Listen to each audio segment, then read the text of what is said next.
We're looking at the first unit still of the course, and this lesson is primarily designed to be shown to the class in my absence. This is what I say is the 15th lesson of the course, and it's solving harder equations. So last lesson that we did, we found x. That's the goal for today. Just keep finding x, or whatever letter it is, but of course x. But we found x in situations where you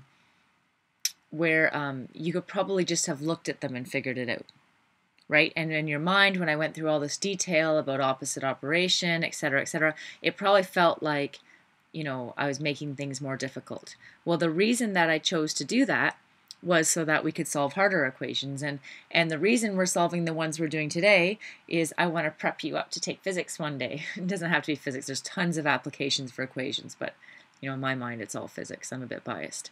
Anyway, so hopefully you've got the header written down there. And just looking down at our first example, I need to give you a little bit of a heads up, which is that I don't think I gave you enough space on your handout. So if you want to grab an extra piece of paper or just write small, write small so that you can fit it all in.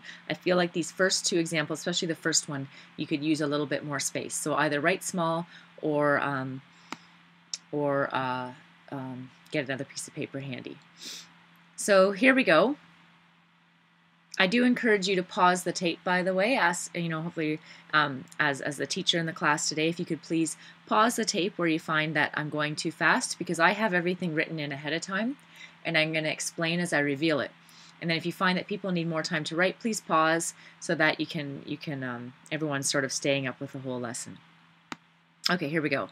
So the first thing we want to do is we have an equation like this where now we have a math sentence, right, where we have x's on both sides of the equal sign. Mostly yesterday in the easy equations there was only sort of one term that had x, but now we have two terms that has x, and by the end of the lesson we'll have several. And you know, the main goal has got to be to get all the terms with x onto the left side of the equation and then all the just numbers on the right hand side of the equation. And in order to do that, you know, x is here, there's no sign in front of the x, but you should remember that if there's just no sign in front of the x, it's implied that it's positive. So in order to get rid of that x, we need to subtract both 2x from both sides of the equation. Okay, and so you can write an extra step like I did, or you could put it up here, but you want to go subtract 2x, subtract 2x. Remember what we do, the big thing we learned yesterday is what you do on one side of the equation. If you do it to the left, you have to do it to the right. And just looking at this, taking some time to observe this, what it is I want to say 2x, the reason I'm subtracting 2x is if I subtract 2x from here, then I have no x's over here. I mean, again, to use a more sort of hands-on example, or a visual example, because what the heck is x anyway? It's just the number that makes this sentence true, is really all it is.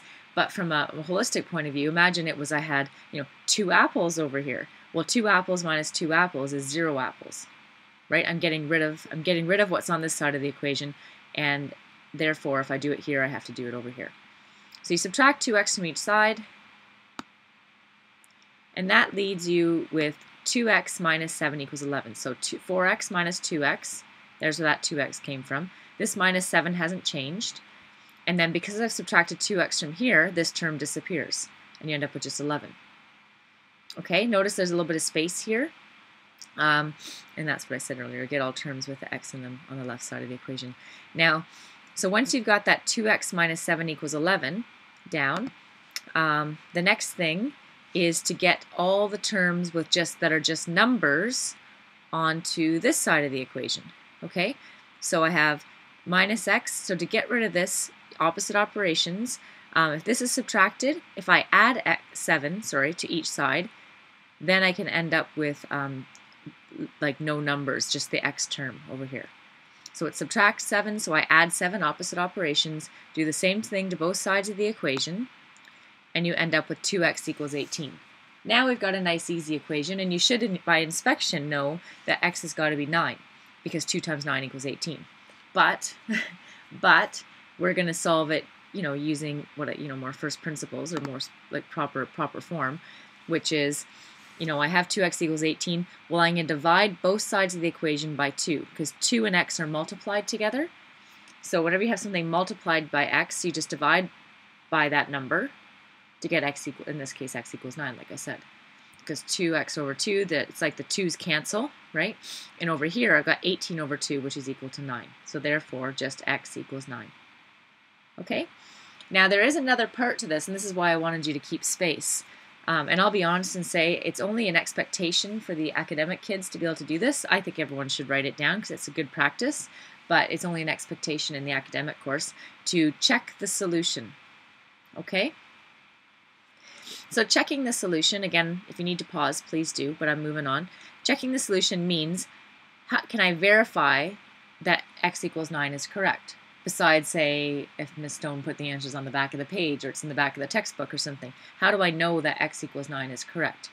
And there is an algebraic way of doing that, a proper form, a proper way of doing that. So if on your test or something, you want to know if you got the right answer, this is how you do it. I wrote it right here. You sub the value that you solved for back in the equation and see if the left-hand side, so when I say LHS, that means left side of the equation, like this side of the equation is left, equals the right-hand side. And I'll show you what I mean here. I often find kids get a bit confused by this until they see it a few times. I don't spend a whole lot of time on it. But what I'm doing here is, here's my original equation, right? 4x minus 7 equals 2x plus 11. That was the beginning.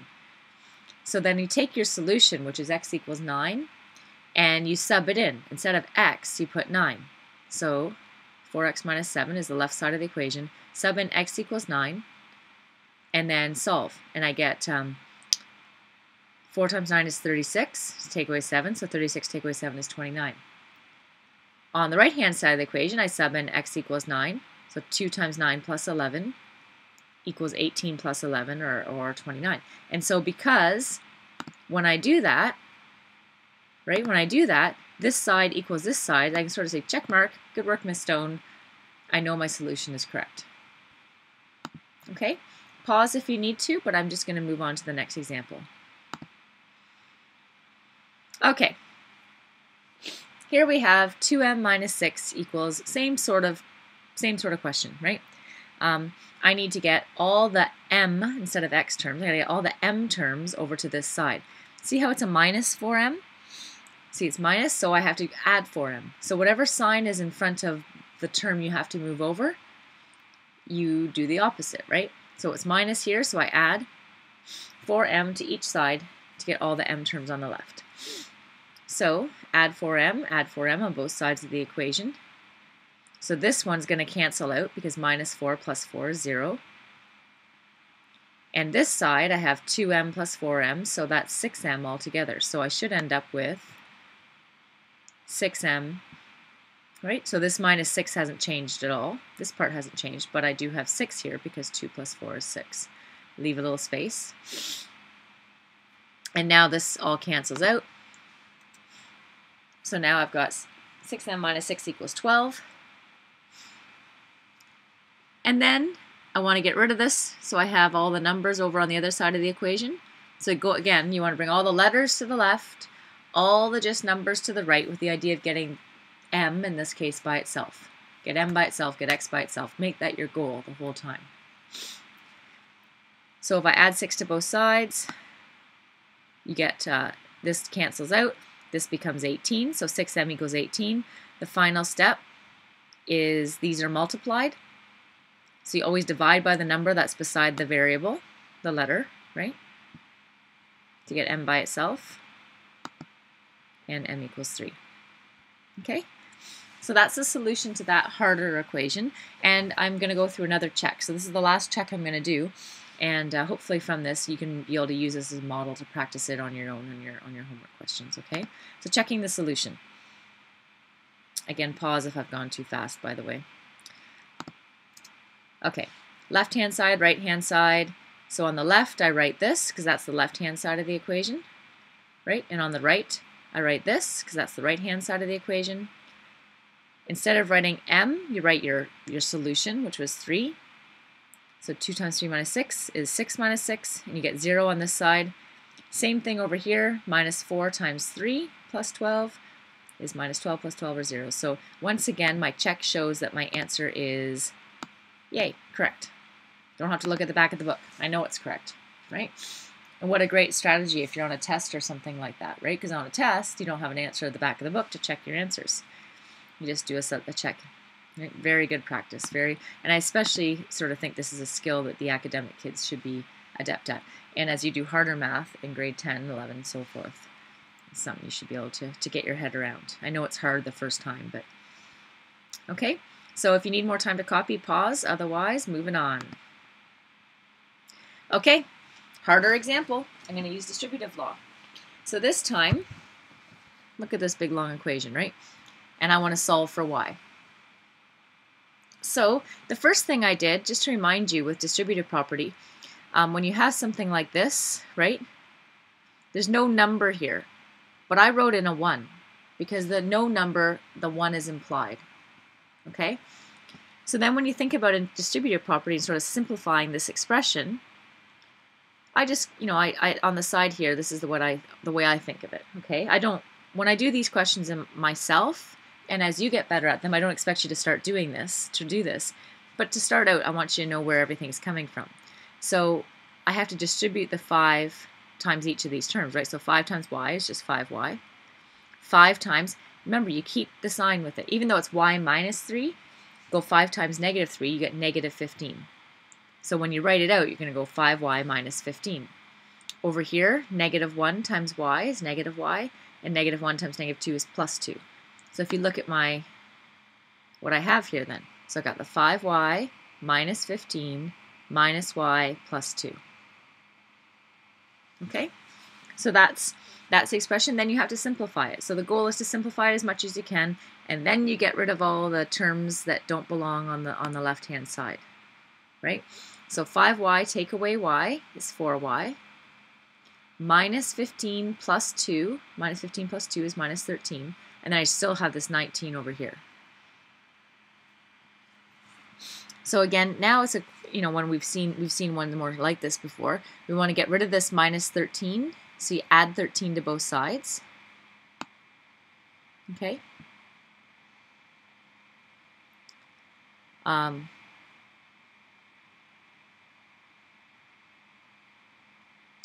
After you've done that, you end up with the 13s here cancel, right? You end up with 19 plus 13, which is 32. Now you've got to get y by itself. Divide both sides by 4 to get y equals 8.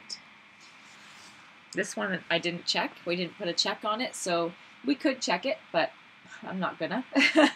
I'm not gonna. But that's how you solve one's distributive property. It's a big problem. I get that, and it's hard to do. And you look at, especially you look at the very beginning, it looks really hard, but that's how you solve it. Okay, I think I've got 1 or 2 more examples, so please pause to keep writing, but I'm gonna move on. All right. Oh, this is a big one. Look at that. Look at all that fun. So the first thing we're gonna do with this big one is, as you can see right away, is I put in a 1 right here. Rewrote it, putting a 1 there. So even though there's not one, you put it in yourself, okay? And then that gives you a starting point for distributive property. And again, you don't have to write this down if you don't want to. If you're feeling comfortable with distributive property, you don't have to. But what I want you to know is where I get the next line from, right? So all I'm doing is I multiply 3 times 5x, right, here. 3 times 4, and notice it's plus 4, so I keep the plus 12 because the sign is really important. It becomes part of distributive property, right? Minus 1 times 5x to get minus 5x, minus 1 times plus 4 to get minus 4. Over on this side, 2 times 3x is 6x, 2 times negative 1, negative 2 times x, and then negative 2, negative 7 is plus 14. So that's where I get the next line from. Okay, so it's really just go down there, right? 15 plus 12 minus 5x minus 4. There's our equal sign. 6x minus 2 minus 2x plus 14. That's how I got every single part of this line. That DP, by the way, means distributive property notes. So I'm going to keep going. I need to first collect the like terms. So I want to get this as simplified looking as possible. So on this side of the equation, 15x minus 5x is 10. 12 minus 4 is 8. Over on this side, 6 minus 2 is 4, and minus 2 plus 14 is plus 12.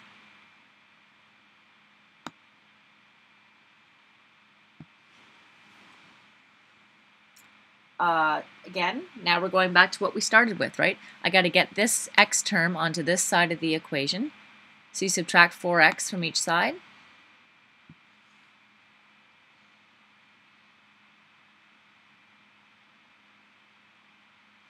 So then you have the 4x minus 4x, that'll cancel that term. And then 10x minus 4x, the next line should read 6x, I hope. 6x, because 10x minus 4x, and then I have my 8, but I'm going to subtract 8 from both sides. You end up with 6x equals 4.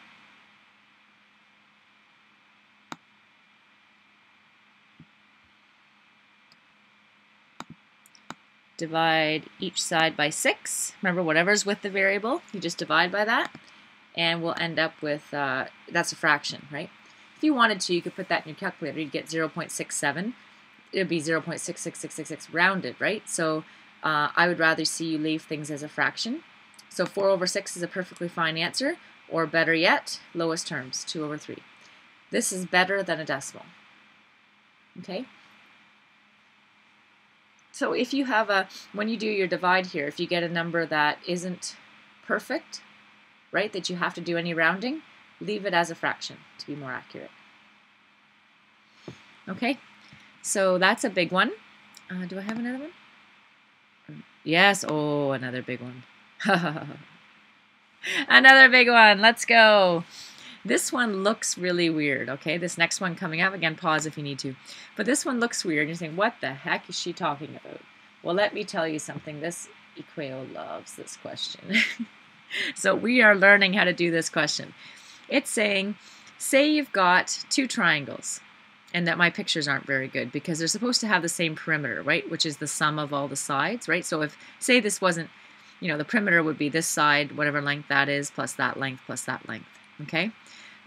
It's saying, the question says, imagine these two triangles have the same perimeter, but instead of being given an actual side length, we're saying it's 2 times x.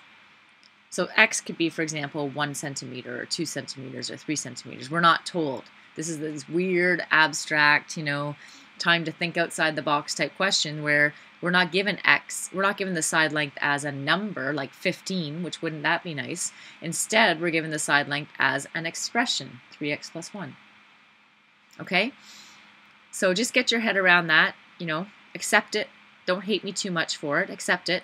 And we need to say, okay, now we look at the question as it is.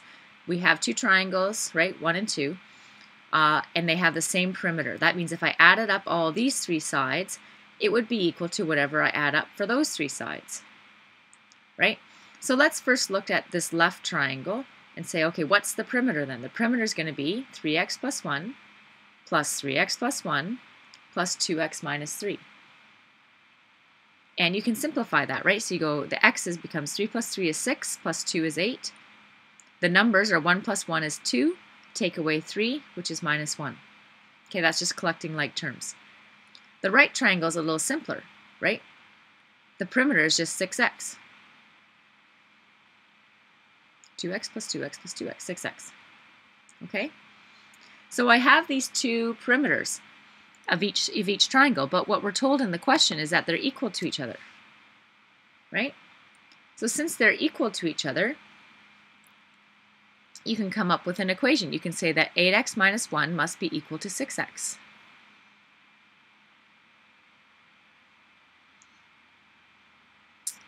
We're going to subtract 6x from each side of the equation to get, because I want to get, you know, all the x's to this side, just like everything we've done. So subtract 6x from each side. So this cancels out. You just have 0 now. And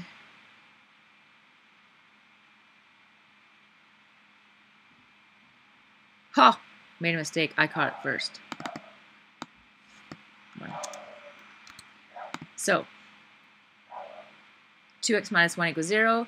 Got to get rid of this 1. I don't know if you can hear it, my dog's barking in the background. Add 1 to both sides, right, to get rid of this one. And you end up with 2x equals 1. And then my answer is not 1, but 1/2, right?